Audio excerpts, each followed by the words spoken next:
Hi guys, Mike Love with eXp Realty here. I get a lot of title related questions.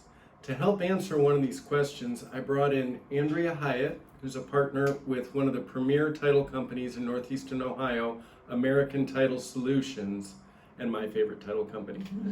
Andrea, what is additional closing protection?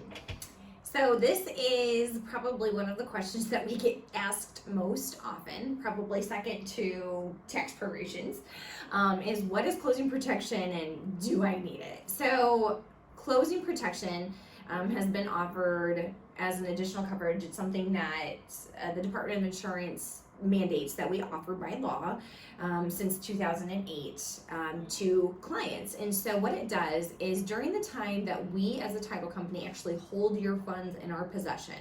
So when you come to the closing table and, if you're the buyer, if you have to put, $5,000 down as your down payment, and then, let's just say your closing fees are, another $5,000, maybe you're bringing $10,000 total to the table. So you're writing a check or wiring funds for $10,000. From the time it hits our account to the time we actually disperse those funds, which could be 24 hours, it's a very short amount of time, but during that time it's to cover your funds when we have it in our possession.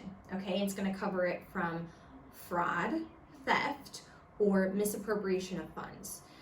So fraud and theft, those are pretty easy to wrap your head around. If somebody steals the money, or if somebody runs away with the money, okay. But misappropriation of funds, that could be, for example, if you have taken title in a trust and we disperse funds to somebody's name, okay, that would be misappropriation of funds. As a title company, legally, we can only disperse funds to how you have taken title. So we would have to disperse those funds in that case to the trust, okay? So that would be an example of misappropriation of funds. So the cost is nominal. It's going to be, so if you're financing your property, the lender is going to require you to handle their portion, okay? So a lot of times, the lender's portion is much, much larger as far as, they're bringing a lot more money to the table.